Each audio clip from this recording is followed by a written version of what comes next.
The people of Prophet Noah, or Nuh, famously worshipped 5 idols. But wait a minute, Noah's people were descended from Adam, the first man. So how did they fall into idol worship, and who were these 5 mysterious statues? The story begins with the death of Prophet Adam. According to tradition, Adam's younger son, Seth, and his descendants placed Adam's body in a cave on the very mountain where Adam first descended to earth from paradise. At the time, the descendants of Seth lived on one side of these mountains, while the descendants of Adam's elder son, Cain, lived on the other. Seth's descendants would visit the cave to pay their respects and honor Adam's remains. Seeing this, a man from Cain's line told his people, "Look, the children of Seth have Adam's body, and they circle it and honor it, but we have nothing." Following his own advice, this man then created a statue in the image of Adam. It is said that this single act was the very first instance of idol worship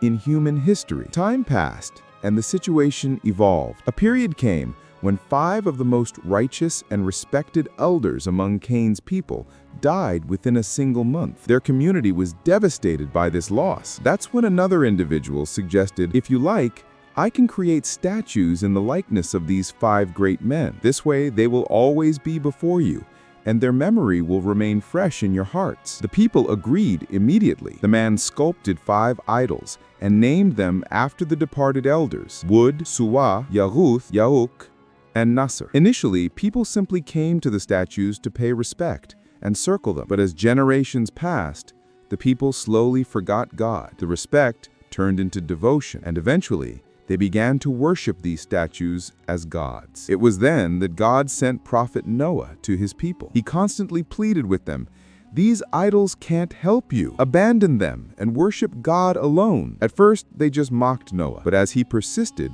their mockery turned to fury and brutal persecution. It said they would beat Noah and choke him until he fell unconscious. Thinking he was dead, they would wrap him in a cloth and leave him in a deserted area. But every time Noah regained consciousness, he would return to his people, determined to deliver God's message. After years of relentless effort, the moment arrived. God decided to punish the wicked with a flood and commanded Noah to build the ark. While Noah was building the massive vessel, an old woman would pass by daily to collect firewood. She'd stop, watch him work, and ask, "How much longer until the ark is finished?" Noah would reply, "It will be a long time yet." This went on for days, weeks, and months. One day, when she approached with the same question, Noah told her, "Don't come every day. When the ark is ready, I will send for you." Satisfied with this promise, the old woman returned home and didn't come back. Years later, the ark was finally complete. The great flood came,